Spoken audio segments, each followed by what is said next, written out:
माते बगैर ॾिठे ईमान आंदो, यानी ना असां अल्लाह खे ॾिठोसीं ना रसूलुल्लाह खे ॾिठोसीं। अल्लाह ताला इरशाद फरमाए थो उन्हनि जो ईमान मांजी बारगाह में क़बूल ऐं मंज़ूर आहे।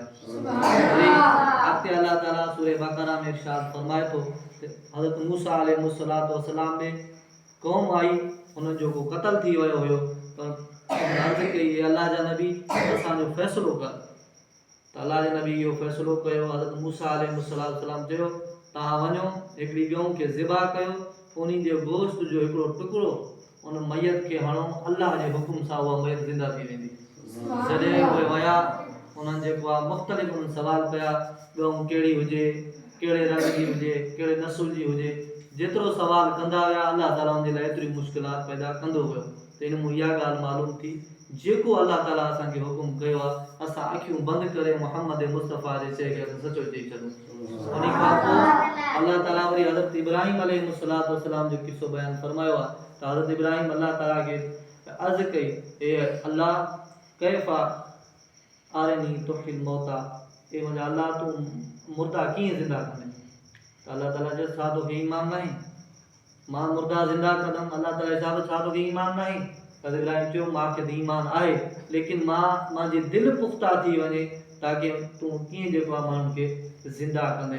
त अल्लाह ताला उन्हनि खे इरशाद फरमायो तूं वञ, 4 पखी जेके आहिनि उहे तूं पाण ॾे मानूस कर, तूं उन्हनि खे पाल, उन्हनि खे वॾो कर। जॾहिं उहे 4 पखी तोॾे मानूस थी वञनि, ज़ाहिर ॻाल्हि आहे इंसानु कहिड़ो बि पखी पालींदो आहे उनखे सॾु कंदो आहे त उहो पखी भॼंदो ईंदो आहे, उड़ंदो ईंदो आहे। जॾहिं इब्राहिम अलैहिस्सलाम उहे पखी तयारु कया ऐं उहे पखी आया होंदे त अल्लाह ताला वरी उन हज़रत इब्राहिम अलैहिस्सलाम खे चयो इन्हनि पखियुनि खे तूं सीर ॾे, ज़िबा कर, इन्हनि जे गोश्त जा तूं टुकड़ा टुकड़ा कर, उन्हनि 4 पखियुनि जो तूं गोश्त पाण में मिलाए छॾ ऐं मुख़्तलिफ़ पहाड़नि जे मथां उहो गोश्त रखी आहे ऐं तूं विच में बीह रह। हज़रत इब्राहिम अलैहिस्सलाम विया, उन्हनि खे ज़िबा कयनि, उन्हनि जो गोश्त जो कीमो कयनि, पाण में मिलाए करे उहे जबलनि जे मथां गोश्त रखी आया। अल्लाह ताला चयसि हाणे तूं उन्हनि पखियुनि खे सॾु कर। जीअं वरी हज़रत इब्राहिम अलैहिस्सलाम सॾु कयो, उहे गोश्त पाण में मिली करे हज़रत इब्राहिम अलैहिस्सलाम जी बारगाह में हाज़िर थी वियो। अल्लाह ताला चयो मां ईअं मुर्दा ज़िंदा कंदो आहियां जीअं मां तोखे अखियुनि सां ॾेखारिया आहिनि। उन खां बाद अल्लाह ताला इरशाद फरमायो यसअलूनका अनिल महीद कुल हुवा अज़न फ़अतज़िलुन निसा फ़िल महीद। यहूदी जेके हुया उहे माहवारी में औरतुनि ॾे वेंदा हुआ जेके औरतुनि खे मख़सूस आया ईंदा आहिनि।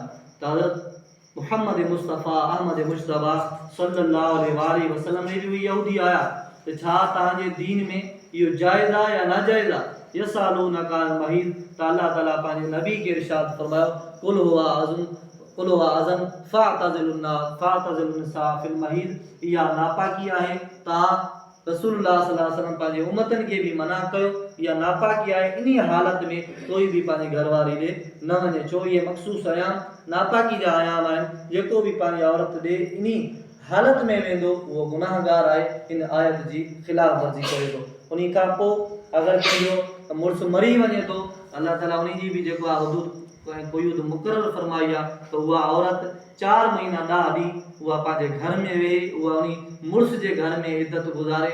हा कोई शरई मजबूरी आहे, इंतिहाई मजबूरी आहे, घर में कोई कमु करण वारो न आहे, उन जी औलाद न आहे ऐं उन जा जेके आहिनि उहे ॿिया माइट बि न आहिनि, त पोइ उलमा इजाज़त ॾिनि था उहा कमकाज लाइ ॿाहिरि निकिरी सघे थी, वगरना उन जी औलाद जवान आहे, पाण जेकी आहे उहा घर में वेही करे इद्दत गुज़ारे।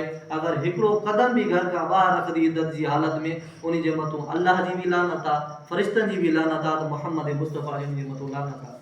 उन खां बाद अगरि कोई मुड़ुसु पंहिंजी ज़ाल खे तलाक ॾे थो त उन जो बि तज़किरो अल्लाह ताला क़ुरान मजीद सूरह बक़रा में इरशाद फरमायो आहे सलासत क़ुरू, यानी 3 हैज़ उहा औरत घर में इद्दत कंदी, उहे 3 माहवारी उन खे उन घर में ईंदियूं। उन खां बाद हत्ता तनकिहा ज़ौजन ग़ैरा, उन खां पोइ उहा औरत कंहिं ॿिए जेको आहे मुड़ुस सां शादी कंदी, वरी उहो उन खे तलाक ॾींदो, वरी उहा इद्दत गुज़ारींदी, पोइ पहिरें मुड़ुस ॾे अची सघे थी, वगरना बग़ैर कंहिं जेको आहे उन जे हलाले जे जंहिंखे चऊं वरी उहो पंहिंजे निकाह में रखे, इहो नाजाइज़ आहे, इहो गुनाह आहे, इहा रसूलुल्लाह जी शरीयत मना करे थी। त लिहाज़ा ऐं अल्लाह ताला इरशाद अत-तलाक़ मररतानि फ़इमसाकुम बिमारूफ़, अल्लाह ताला इरशाद फरमायो तलाक 3 मरतबा आहे।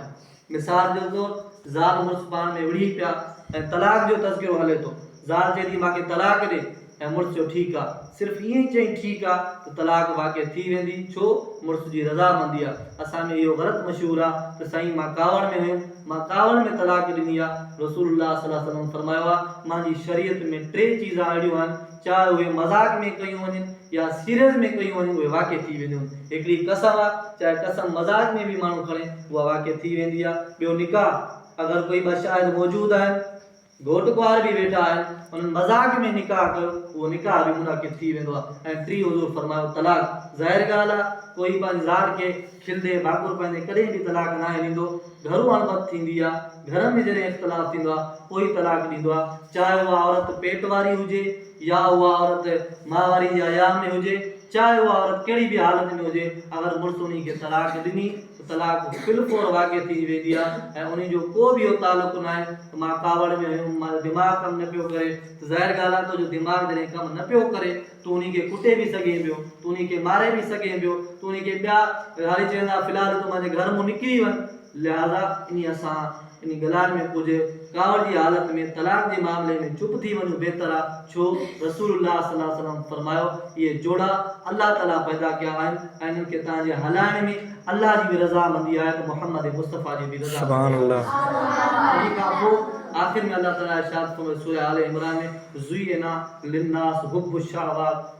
अल्लाह ताला इरशाद फरमायो हे पूरी जेकी दुनिया आहे इन में माण्हू मगन आहिनि ऐं यानी इहा पूरी दुनिया में छा छा हिकिड़ी औरत आहे, ॿियो अनाम माल आहे, खैरल मुसम्मा, अॻे जेके हूंदा घोड़ा हूंदा माण्हुनि खे ॾाढा पसंदि हूंदा हुआ, उहे बि जेके अल्लाह ताला इरशाद फरमायो आहे। अल्लाह खां इहा दुआ आहे त अल्लाह ताला असांजे चहिरे पंहिंजी बारगाह में क़बूल फरमाए। इंशाअल्लाह अज़ीम ॿियूं सूरतनि में जेके अहकामात ईंदा तव्हांजा बयानु कया वेंदा, अल्लाह ताला पंहिंजी बारगाह में क़बूल फरमाए।